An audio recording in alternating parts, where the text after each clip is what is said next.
Yesu ashimwe ubwoko bw'Imana, Noheli nziza ku bakunda Imana mwese aho muherereye hirya no hino ku isi. Muri kano kanya tubahaye ikaze mu ijambo ry'Imana. Tugiye kuganira kuri uyu munsi wa Noheli, ku kuvuka kwa Yesu, kuza mu isi k'umucunguzi wacu, ubwo umucyo winjiraga mu isi, abari mu mwijima bakavirwa n'umucyo. Reka rero muri kano kanya twihuse tubanze dusome ijambo ry'Imana yo mu gitabo cya Matayo. Turasoma duhereye mu gice cya 2 umurongo wa 1 no turi buhereho. Reka dusome mu izina rya Yesu Kristo. Biravuga ngo Yesu amaze kuvukira i Betelehemu mu gihugu cy'Yudaya ku ngoma y'umwami Herode, haza abanyabwenge baturutse iburasirazuba bajya i Yerusalemu, barabaza bati, umwami w'Abayuda wavutse ari hehe? Ko twabonye inyenyeri ye turi iburasirazuba, none tukaba tuje kumuramya. Umwami Herode abyumvise ahagarika umutima n'abari Yerusalemu bose, ateranya abatambyi bakuru n'abanditsi bose b'ubwo bwoko, ababaza aho Kristo azavukira ahariho. Bati, ni Betelehemu mu gihugu cy'Yudaya, niko byanditswe n'umuhanuzi ngo, nawe Betelehemu uko mu gihugu cya Yudaya, ni ukuri nturi mutoya mu midugudu ikomeye y'Yudaya, kuko muri wowe ariho hazaturuka umutware uzaragiza ubwoko bwanjye bw'Abisirayeli. Murongo wa 7. Nuko Herode ahamagara abanyabwenge rwihishwa, abasobanuza neza igihe baboneye ya nyenyeri. Abatuma i Betelehemu ati, nimugende musobanuze neza iby'uwo mwana, nimumubona muze mubimbwire nanjye njye kumuramya. Bamaze kumva umwami baragenda, kandi ya nyenyeri babonye bakiri iburasirazuba ibajya imbere, irinda igeraho uwo mwana ari ihagararaho. Babonye iyo nyenyeri baranezerwa cyane, bageze mu nzu basangamo umwana hamwe na nyina Mariya, barapfukama baramuramya, maze bahambura imitwaro yabo, bamutura amaturo y'izahabu n'icyome n'ishangi. Baburizwa n'Imana mu nzozi gusubira kwa Herode, banyura iyindi nzira basubira iwabo. Imana ihabwe icyubahiro. Reka dusenge mu izina rya Yesu Kristo.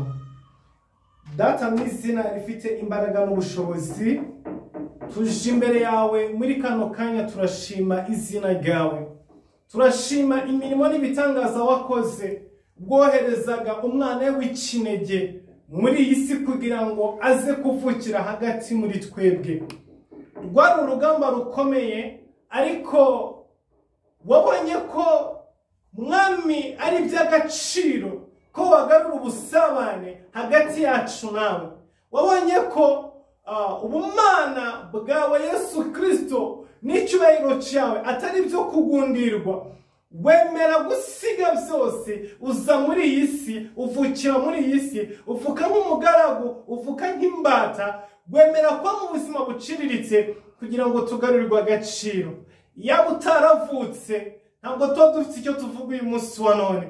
Yaba utaremeye kuza mu isi, nta byiringiro namba tuba dufite. Ariko kubwo kwemera kwitanga kwawe, ukemera kwambara umubiri w'abantu, ukemera kuvuka nk'agahinja, ukemera kuza muri isi y'umubabaro n'amagorwa, mwami, byaduhaye agaciro, biduha ibyiringiro by'ejo hazaza. Natwe muri kano kanya turashimira izina ryawe. Rero uyu munota kandi aka kanya, mwami, turi imbere yawe tuvuga ijambo ryawe, tuvuga ubwitange bwawe no kuza muri iyi si.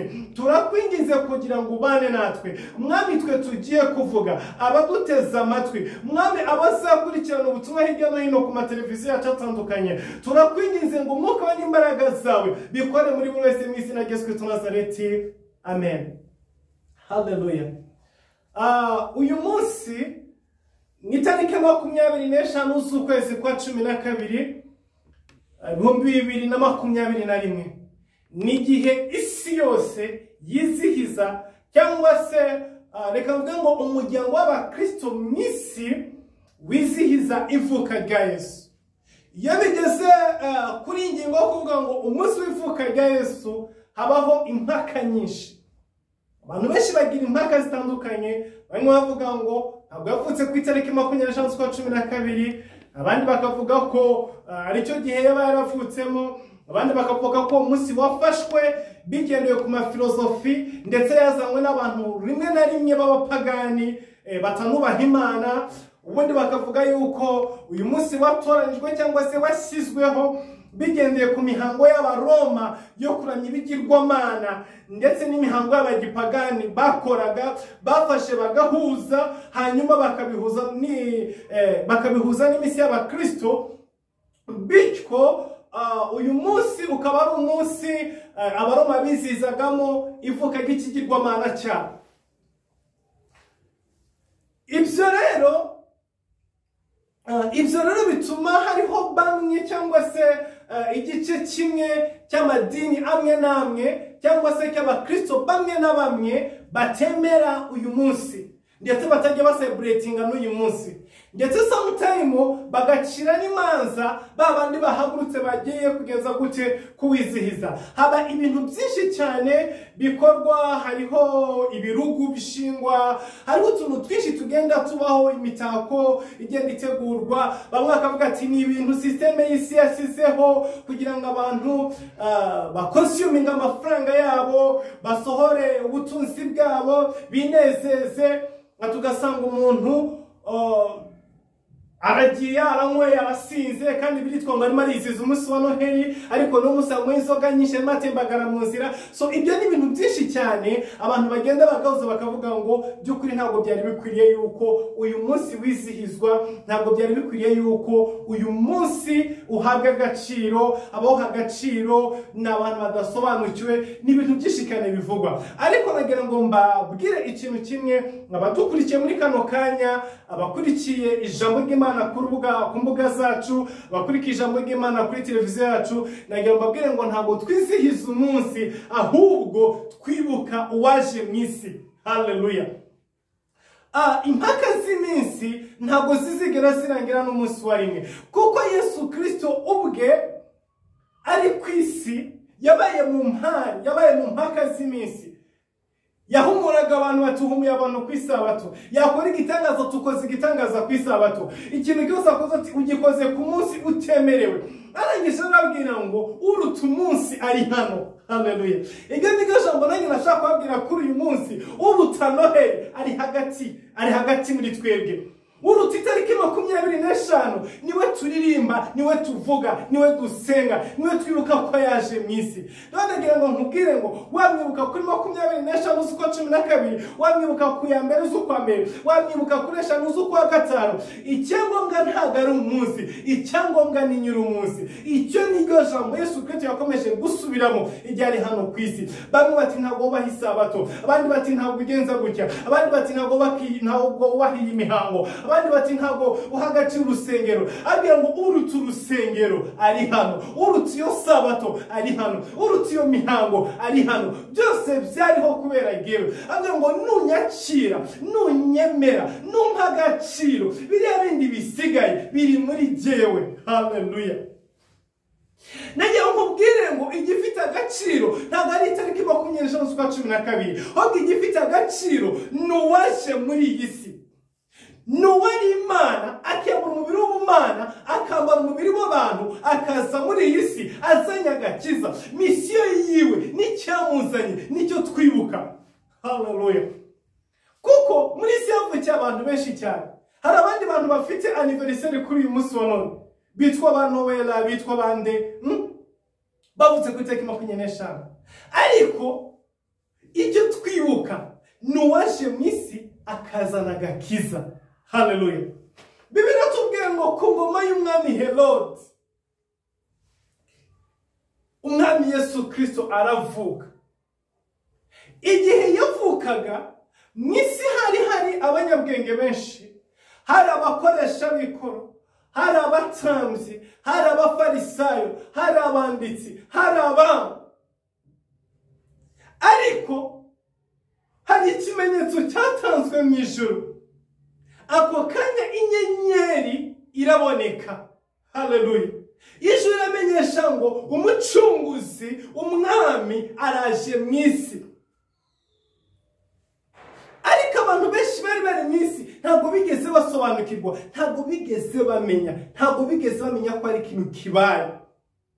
Ariko biravuga ngo hariho abashumba babaga ku gicaniro muri iryo joro, ngo bari barize umukumbi w'intama, bari ku gicaniro barimo barwana no kuringaniza intama zabo, bakoraga buri kimwe cyose kugira ngo umukumbi wabo ube muzima. Biravuga ngo ako kanya marayika w'Imana aramanuka, araza arababwira ngo nimuvuze impundu, nimuririmbe, nimwishime, kuko agakiza kabonetse mu isi. Umucunguzi yaje, umwami yaje, umutware yaje. Haleluya!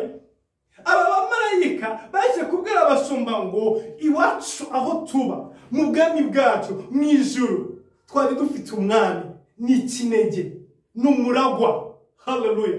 Ni umunyacyubahiro, twese turamwubaha, twese turamupfukamira.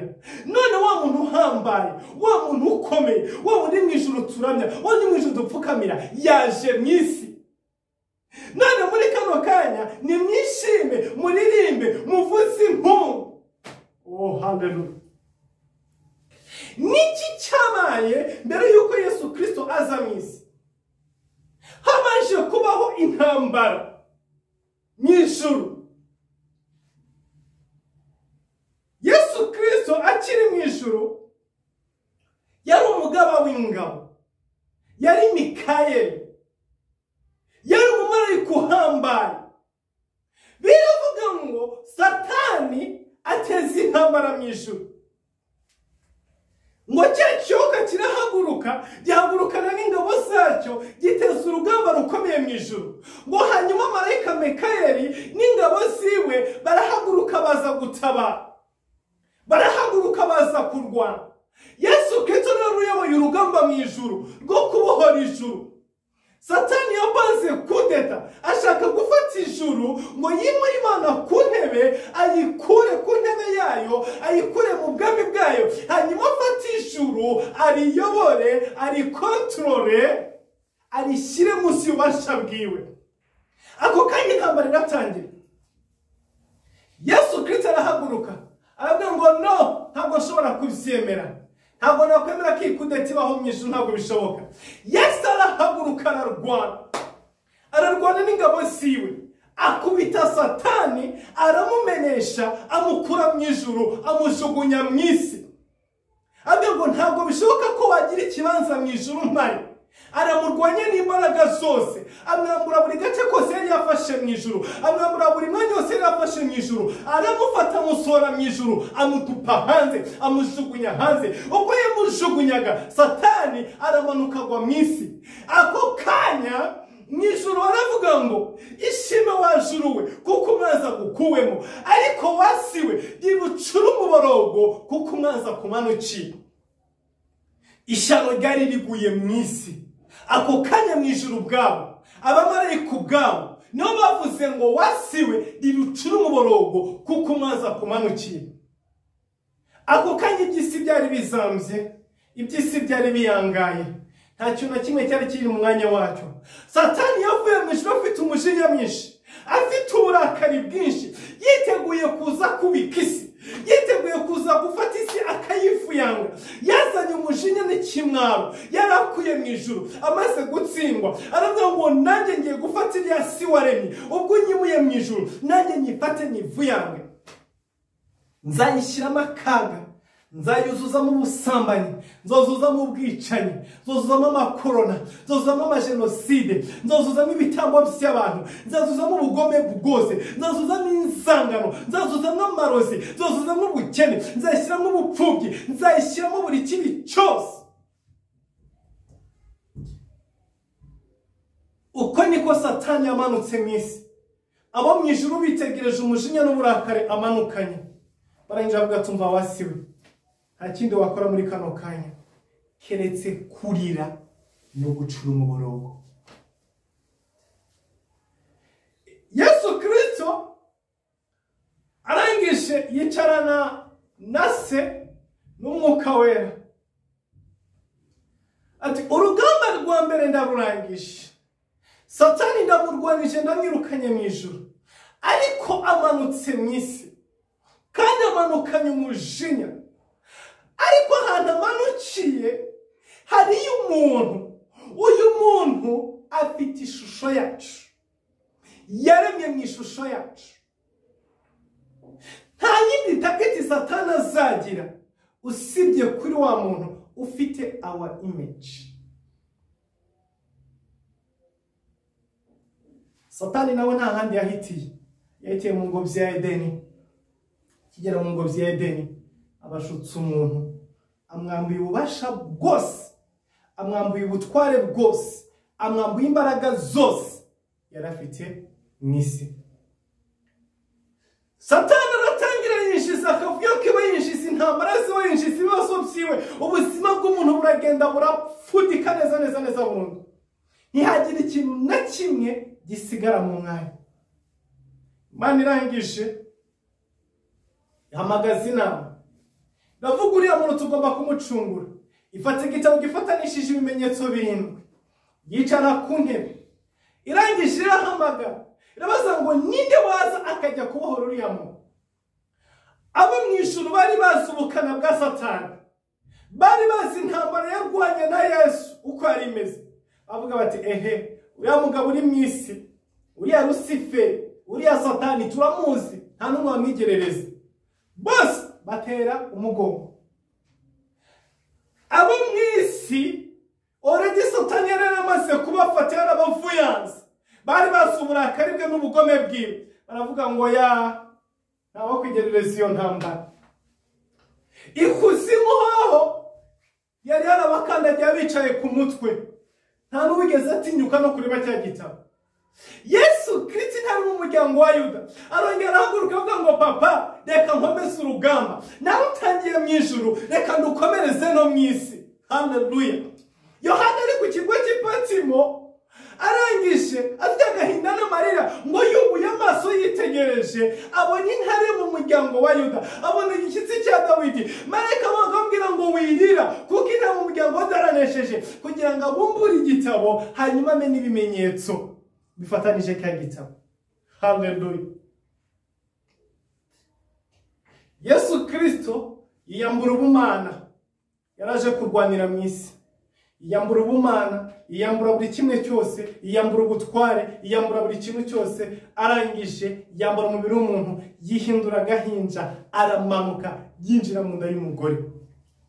Ibi ngibi byari isezerano Imana yahaye Adamu na Eva mu ngobyi ya Edeni. Inzoka imaze kubashuka, bakuwe mu bwiza bw'Imana, bakuwe mu kubaho kw'Imana, bari inyuma y'ingobyi ya Edeni. Imana yabwiye Adamu na Eva, irabwira ngo nari narabahaye ibyiza byose, nari narabahaye buri kimwe cyose kugira ngo mube muri iyi ngobyi ya Edeni. Ariko umwanzi arabashutse, abakuye muri iyi ngobyi, abakuye mu bwiza. Najya mbabwire ngo haracyari ibyiringiro ku buzima bwanyu, ariko ibyiringiro byanyu biri mu mwana uzavuka. Uyu mugore azasamira, azabyara umwana w'umuhungu, niwe uzamena umutwe iyi nzoka, niwe uzabagarura mu mwanya mukuwemo. Haleluya. Ntabwo byashobokaga ko Yesu aza mu cyubahiro, aza mu bwiza, aza mu marayika. Oya, kubera iki? Imana atanze isezerano ngo uyu mugore nyine inzoka yashutse azabyara umwana. Uwo mwana uzagira ubasha n'ubushobozi bwo kumena umutwe w'inzoka. Rero ryari isezerano kugira ngo Yesu azane uruhinja, kuko icyo ni Imana yavugiye mu ngobyi ya Edeni. Haleluya. Igihe kiragera Imana azuza isezerano mu ngobyi ya Edeni, igasezeranye. Marayika araza asanga umwari Mariya, aramubwira ngo uyu munsi wa none ijuru ryaguhisemo kugira ngo uzabyare umwana uzaza kuzuka Imana asezeranye mu ngobyi ya Edeni. Kuvuka kwa Yesu wari umwuzuro w'amasezerano. Kuvuka kwa Yesu kwari ugusora kw'ijambo ry'Imana. Kuvuka kwa Yesu rwari urugamba rushya rutangiye mu isi. Haleluya. Intambara yahereye mu ijuru yarije gukomereza mu isi. Mariya ati ko ndi isugi, ibyo byashoboka bite? Bareka mubwira ngo ibyo by'ubusugi ntabwo ari ikibazo cyawe. kuko iri ni isezerano rigiye gusohora, ntabwo ari gahunda z'umugabo n'umugore. Haleluya. Uyu munsi Imana igira isezerano zuza mu buzima bwawe. Uyu munsi Imana igira icyo ikora mu mibereho yawe. Uyu munsi ijambo ry'Imana ridahera ryuzure mu buzima bwawe mu izina rya Yesu Kristo. Marayika aramubwira ngo icyo usabwa ni ukwemerera umwuka wera. Umwuka wera azakuzaho, akubundikire, agukavaringe, hanyuma nawe uzasama inda, uzabyara umwana, n'uwera wa Isirayeli, n'uwera w'Imana, uzamwite Manuel, kuko bisobanura ngo Imana iri hagati muri twebwe. Igihe kiragera, Imana isoza ibyo yavuze, Mariya arasama. Yari afite umusore witwa Yosefu wari waramurambagije, ariko ataramutwara, yari ataramurongora. Asamye, wa musore agiye kubona yumva inkuru zitangiye guhwihwiswa. Wa mukobwa runaka wari wararambagije, ubungubu aratwite.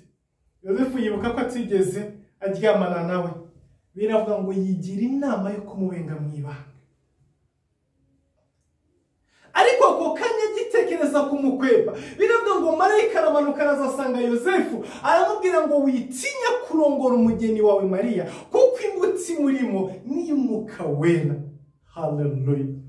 Uyu munsi wa none Imana yohereze marayika wayo agenda avugane na bya bindi byagukwepaga, agenda avugane na bya bindi byaguhungaga. Reka nkubwire, hari igihe muri buno buzima bitagusaba ko ugomba kwisobanura, ahubwo ijuru rigusobanura. Benshi bagira amainformation atandukanye ku buzima bwawe, benshi bazagira amakuru atandukanye ku buzima bwawe, ariko nimba waravuganye n'Imana, nimba ari isezerano ry'Imana mu buzima bwawe, nimba ufite Yesu muri wowe, iturize, icecekere. Nimba arakira Yesu umwami n'umukiza n'umucunguzi mu buzima bwawe, uwo nguwo afite amarayika bajya yohereza mu ijoro, bakajya kukurenganura, bakajya kukuvuganira, bakajya gusobanura ibyawe. Haleluya. Ntabwo byasabye Mariya ko ahaguruka ngo ajye kwa Yosefu amubwire ngo urumva nyine ngo byagenze gutya, ngo marayika araje, ngo aramfata, ngo aranganiriza, nyine ngo asaba yuko ngo nagenza gute, ngo nasama, ngo hanyuma ndabyemera, ngo rwose nushaka kugenda unampime, ndacyari vierge, ntabwo rwose nigeze njyama n'umugabo n'umwe, ngwino nawe wirebere niko bimeze. Oya, oya. Niyo mpamvu igihe cyose ufite Yesu mu buzima bwawe, uri mukuri, ntugatinde wisobanura. Tuza, uceceke.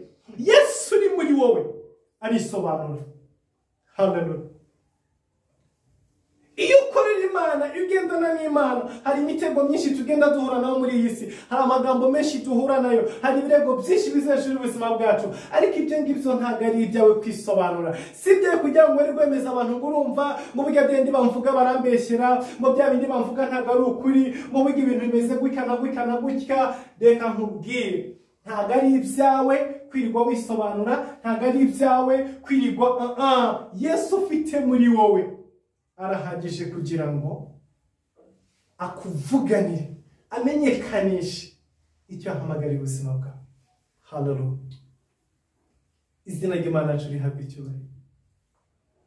Yesu Kristo akimara kuvuka, aha ngaho nashakaga kugera, akimara kuvuka, baba marayika bavuze mu ijuru ngo wasiwe rirucura umuborogo kuko umwaza kumanukiye. Baragarutse basanga abashumba, barababwira ngo wasiwe, ishime, uririmbe, uvuze impundu, kuko umucunguzi akuvukiyemo, kuko umwami w'abamakuziyemo. Ubwa mbere ishyano ryari ryakumanukiye, ariko hari umwami uje, hari umwami uvutse, wa wundi wamunesheje mu ijuru aramukurikira no muri iyi si, wa wundi wadutabaye mu ijuru namwe yaje kubarengera, wa wundi wadukuyeho ububata bwa Satani namwe yabamanukiye. Uyu Yesu waje kubohora isi ni nawe wabohoye ijuru. Uyu Yesu wazanye agakiza ni nawe wagatanze mu ijuru. Niyo mpamvu amarayika bamanutse avuga ngo iyi nkuru nziza ntabwo twabura kuyibwira isi. Uyu munsi abanyamubwire ngo hari inkuru nziza mu buzima bwawe.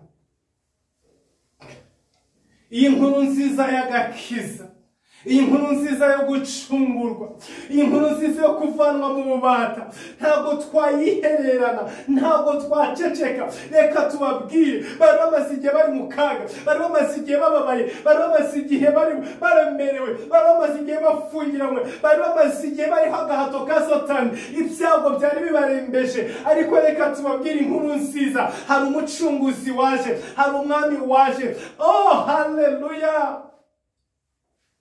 Yesu ashimwe. Hari umucunguzi, hari umwami wavukiye muri iyi si. Ngo ako kanya mu ijuru inyenyeri iraboneka. Yesu ashimwe. Inyenyeri mu ijuru iraboneka. Abanyabwenge bari burasirazuba bitegereje, babona ikintu kidasanzwe. Bitegereje, bamenya ko umucunguzi w'isi yavutse. Barangije barahaguruka. Niyo nkuru twasomye muri Matayo igice cya 2. Bava iburasirazuba, ya nyenyeri bajya imbere. Iyo urimo ushakisha umwami Yesu, iyo urimo ukurikira Yesu, iyo urimo ujya aho Yesu ari, hari inyenyeri ijya imbere y'ubuzima bwawe, hari inyenyeri kuyobora. Haleluya! Ijuru rirabimenya ko urimo ushakisha Yesu. Biravuga ngo iyo nzira, ngo nubwo umuntu yaba umuswa ntabwo azayiyoba. Iyo uhagurutse gushaka Imana, iyo uhagurutse gushaka umwami Yesu, hari inyenyeri ijuru ritanga kugira ngo uyobore ubuzima bwawe, kugira ngo ikujyane, kugira ngo ikugeze aho umucunguzi ari. Uyu munsi nagira ngo nkubwire ngo uhaguruke ushakishe Imana, uhaguruke ushakishe Yesu, uhaguruka ushaka aho Yesu ari. Hari inyenyeri yiteguye kugukurikira, hari inyenyeri yiteguye kukujya imbere, hari inyenyeri yiteguye kukuyobora. Ntabwo uzayoba. Nta muntu ujya aho Yesu ari uyoba, nta muntu ushakisha Yesu uyoba. Ni ryari abantu batangira kuyoba? Iyo bamaze gufata ibya Yesu bagatangira kwimikisinga n'iby'isi. Abanyabwenge bavuye iburasirazuba, inyenyeri yari ibari imbere, ibayoboye, ibajyanye aho umwami Yesu yavukiye. Bageze mu murwa, bacinjira mu murwa, bakura amaso kuri ya nyenyeri, bakura amaso kuri ya nyenyeri yabaherekeje, yabazanye, yabavanye aho bari, bayivanaho amaso. Oh my God. Batangira gukoresha ibitekerezo by'abantu n'ubwenge bw'abantu. Baravuga ngo uko biri kose, nuko emeze kose, inyenyeri twabonye ni y'umwami. Rero nimba ari umwami, abami bavukira ibwami, abami bavukira mu butwari bw'abantu, bavukira mu murwa. Haleluya! Abami bavukira ahantu hasobanutse. Avuga ngo rero hari ahantu tubona hasa neza, hameze neza, ibwami. Reka tujya kubaza. Bakura amaso ku nyenyeri, barahindukira, berekeza ibwami. Bajya kwa Herode barakomanga. Mwami, mwami. Yes. Turi abanyabwenge, turi iburasirazuba, twabonye inyenyeri. Iyo nyenyeri yatwerekaga ko ari umucunguzi, hari umukiza wavutse. Haleluya!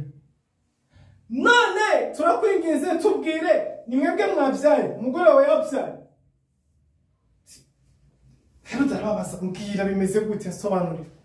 Ati urumva, iyo nyenyeri yerekana ko hari umwami w'Abayuda. Ni umwami udasanzwe, ni umwami uvuka ibimenyetso bikaba, ni umwami uvuka ijuru rigatanga sinyari, ni umwami uvuka isi ikabimenya. Herode arikanga. Ako kanya imbaraga zari ziri muri Herode, umwuka wa Satani wari muri Herode, wahise umwumvisha neza ko umwami aje. Ni wa wundi wanesheje Satani mu ijuru, aje no kumunesha mu isi. Satani yuzura umutima wa Herode, aramubwira ngo shakisha uyu mwana umwice. niko bigenda iyo uvutse muri iyi si ufite misiyo, urimo imbaraga zo kurwanya satani, zo kunesha ubwami bwa satani. Satani afite abambasaderi be hano ku isi bazaguhiga ijoro n'amanywa kugira ngo bakwice. Satani afite abambasaderi be hano ku isi bazakoresha amarozi kugira ngo bakugirire nabi. Satani afite abaherode benshi baruzuye hirya no hino biteguye kwica ubuzima bwawe, biteguye kukugirira nabi. Herode atumizaho abanyabwenge, abanditsi, arababwira ngo ndashaka kumenya, ndashaka gusobanukirwa, mumbwire aba banyabwenge bambwiye ibi n'ibi bimeze gute. Barengeje baramusomera byose bambwira ngo byarahanuwe yuko i Betelehemu, ijambo ryaravuze ngo nawe Betelehemu nturi muto mu midugudu y'Iyudaya, ngo kuko muri wowe niho umukiza azavukira, niho umucunguzi azavukira. Haleluya. Herode abyumvise amagara abanyabwenge bavuye iburasirazuba, arabwira ngo ndabinginze, nange ndashaka kuramya uwo mwami, nange ndashaka kuramya uwo mucunguzi, nimugende mubaze neza, hanyuma nimuhamenya muze mumbwire. Ariko ntiyashaka kujya kumuramya, yashaka kujya kumwica. Ariko Herode nawe arigereranya. Umuntu wakubise Lusiferi mu ijuru akamanura akamujugunya ku isi, akamanutsa amusanze ku isi, arumva uyu nguyu w'inyamaramu ari uri buze kumwica. Uko niko Satani n'abademoni barapanga imipango ijoro n'amanywa yo kuguhitana. Ariko nagira nkubwire ngo ntabwo bazagushobora habe na gato, ntabwo bazigera bagushobora, kuko Imana yarwanye intambara zitabarika ku buzima bwawe. Iyi ngiyi ntabwo ariyo yatsindwa. Yesu ashimwe. Haleluya. Abanyabwenge barahaguruka baragenda bajya aho Yesu ari. Bageze aho Yesu ari, biravuga ngo basohotse kwa Herode basanze ya nyenyeri ibategereje, ibarindiriye. Bayibonye, burya ruki turindiriye, aterega n'igihe wayoboye kuva kare, undi mwajyaga he? Ahangaha navuze rero ngo duhura n'ibibazo byinshi bitandukanye. Dutangira dusenga, tugatangira tuzimana, tugatangira dushakisha Imana, tugatangira turamya Imana, tugatangira ibyiringiro byacu biri ku Mana. Hanyuma twagera ahantu tugatangira kuvuga kanaka turaziranye kandi burya afite amafaranga, siko burya namuhamagara akanguriza. Kanaka turaziranye kandi burya afite akazi, siko namukoresha akampesha akazi. Iyo dutsangiye muri ubwo buryo tuba tumaze gutera nyenyeri yatangiranye natwe urugendo. Ibi bitubaho abantu benshi. Ugera ahantu aho utangira kuyoborwa n'amarangamutima, kuyoborwa n'ibyo wize, kuyoborwa n'amashuri, kuyoborwa n'ikimenyane ufite, kuyoborwa n'ibyo umaze. Reka nkubwire, iyatangiranye nawe urugendo n'izasozanya nawe urugendo. Ya yindi wiringiraga, yindi wahamagaraga, n'umusoro nange wihamagare, witakaza umwanya mu bantu. Shaka inyenyeri yatangiranye nawe urugendo. Inyenyeri irongera ibajya imbere, irabajyana ibageza aho Umwami Yesu ari. Subira mu bihe byo gusenga wasengaga, subira mu bihe byo kuramya waramyaga, subira mu bihe byo kurimba waririmbaga, subira mu bihe byo kurara ku karago wararaga ku karago, subira mu bihe byo gushaka Imana ku misozi, subira muri bya bihe waboneragamo Imana, bya bihe watabarirwagamo, wongera ubisubireho. Wikwishinga amazu yo kwa Herode, ibi yarimo ntabwo bizi, n'imigambi icurirwamo ntabwo yizi. Shakisha Imana. Haleluya. Shakisha kubaho kw'Imana, shakisha urukundo rw'Imana, shakisha imbabazi z'Imana. Bageze aho Yesu ari, ya nyenyeri irahagarara, biravuga ngo barinjira. Binjira bahageze basanga nyina Mariya na Yosefu, basanga n'agahinja kegamishijwe mu vure. Haleluya. Biravuga ngo bazana izahabu, bazana ifeza, bazana ishangi, bazana icyome, bazana ibihumura neza, batura Umwami Yesu, barangije baramuramya.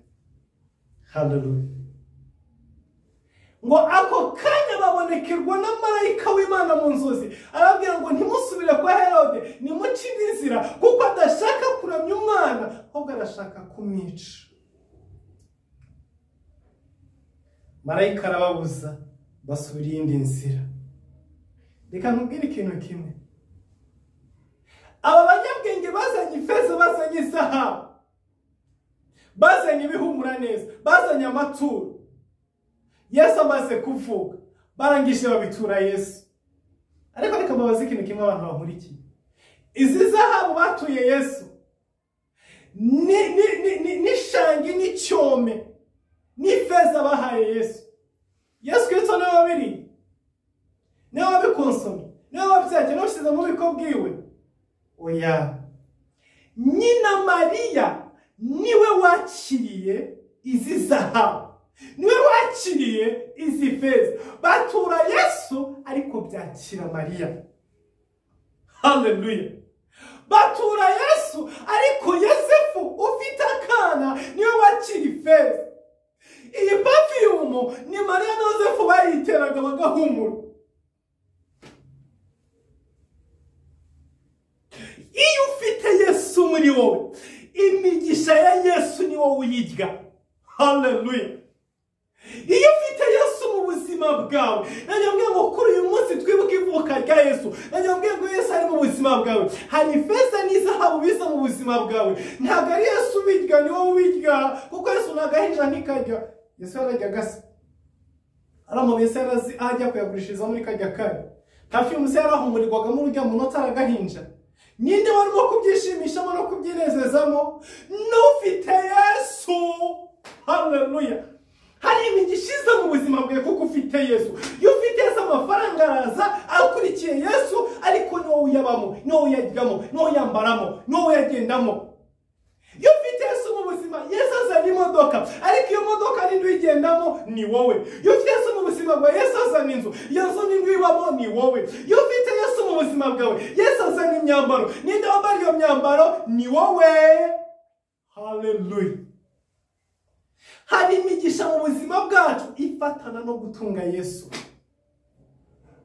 ifatana no kugira Yesu. Uyu munsi kuri aya manywa nagira ngo nkubwire ngo shyira Yesu mu buzima bwawe. Hari imigisha ikurikiye Yesu, izanye na Yesu, kandi ni wowe. Haleluya. Nuzambara neza, nuzarya neza, nuzarara mu nzu nziza, nuzagenda mu modoka nziza, nuzagenda mu ndege nziza, nuzabaho ubuzima bwiza, kuko ufite Yesu mu buzima bwawe.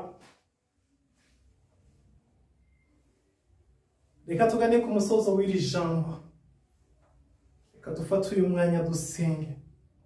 Ariko nagira ngo ngusabe ikintu kimwe, niba utarakira umwami Yesu mwiza n'umucunguzi, nyemera muri kano kanya dufatanye rino sengesho, umuhe ubuzima bwawe, kuko yarafutse mu myaka 2000 ishize, ntabwo avuka uyu munsi, ahubwo turibuka ko yaje mu isi, aje gushaka icyazimiye, azanye agakiza, aje kubohora, aje kudukura mu bubata.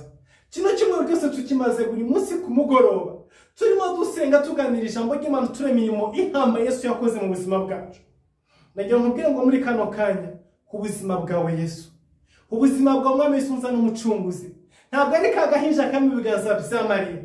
Uyu munsi wano yicaye iburyo bw'Imana, yicaye iburyo bw'Imana isumba byose, yicaye ku ntebe y'icyubahiro. Ni umwami uganje, azagaruka muri iyi si. Ntabwo azagaruka ari agahinja, azagaruka ari nka mu muryango wa Yuda. Amahanga azamureba mutinyi, amoko y'isi azahunga igitinyiro cyiwe n'ubwiza bwiwe. Nagira nkubwire ngo uyu munsi wa none mwakira nk'umwami n'umukiza n'umucunguzi w'ubugingo bwawe. Ni wowe yasi. Reka vukire mu bugingo bwawe, reka vukire mu buzima bwawe. Reka nkubwire ngo imyaka 2000 irashize avukiye mu nda ya Mariya. Uyu munsi wa none ntabwo ngira kuvukira mu nda ya Mariya, ahubwo yiteguye kuvukira mu mutima wawe. Reka umutima wawe ube ingobyi Yesu Kristo avukiramo. Reka umutima wawe n'ubugingo bwawe ube umwanya Yesu Kristo avukiramo uyu munsi wa none. Sengana nanjye iri sengesho. Vuga ngo mwami Yesu, uyu munsi wa none ndakwemeye nk'umwami n'umukiza n'umucunguzi w'ubuzima bwanjye. Ndakwihaye kugira ngo uvukire muri jye. Nguhaye ubuzima bwanjye, nguhaye imibereho yanjye, nguhaye ibyanjye byose kugira ngo unyobore. Umbabarire ibyaha byanjye, ibyo nakoze nzi n'ibyo nakoze ntazi. Unyandukure mu gitabo cy'urupfu, unyandike mu gitabo cy'ubugingo. Ndakwihaye n'umutima wanjye n'ubugingo bwanjye n'ibyanjye byose n'izina rya Yesu Kristo. Wowe Satani ndaguhakanye n'imirimo yawe n'ibyawe byose, ndagusezereye sinkiri uwawe uhereye none kugeza iteka ryose. Uhereye umunsi wa none amazina yanjye nyakuye mu gitabo cy'urupfu, yashyize mu gitabo cy'ubugingo n'izina rya Yesu Kristo. Amen. Urakoze umaze kwakira umwami Yesu nk'umukiza n'umucunguzi. Reka ngusengere, hanyuma aho uherereye hose urebe itorero ry'umwuka, itorero ryemera umwami Yesu n'umucunguzi, urijyemo kugira ngo rikurere ukure. Kandi ndagusaba kuzahora ukurikirana ibiganiro byacu kuri televiziyo yacu yo kuri YouTube, kugira ngo ijambo ry'Imana rishobore kumeza kukubaka n'amasengesho n'ibindi. Imana ibahe umugisha. Reka tubasengere. Data, mu izina rya Yesu Kristo, mu izina rihambaye, turasengera ubwoko bwawe, turasengera abakiriye umwami Yesu nk'umukiza n'umucunguzi muri kano kanya, turasengera bose baguhaye ubugingo bwabo. Nyemerera ubakire, nyemerera Data ubandike mu gitabo cy'ubugingo, ubakure mu gitabo cy'urupfu, ubakureho karande, ubaneshereze buri kimwe cyose cyabarwanyaga. Reka imbabazi zawe, reka ubuntu bwawe, reka urukundo rwawe be hejuru y'ubuzima bwabo. Turasengera abagabo bose bakwakiriye, turasengera abangaba bose mwami baguhaye ubugingo bwabo, baguhaye ubuzima bwabo. Reka imigisha ifatanye nawe mwami be muri bo, mu izina rya Yesu Kristo Nazareti. Dusengera abantu bose bari hano hino ku isi kugira ngo mwami bahabwe umugisha n'ikiganza cyawe kuri uyu munsi. Mwami wongere ubiyereke, wongere ubagirire neza, mu izina rya Yesu Kristo Nazareti. Amen.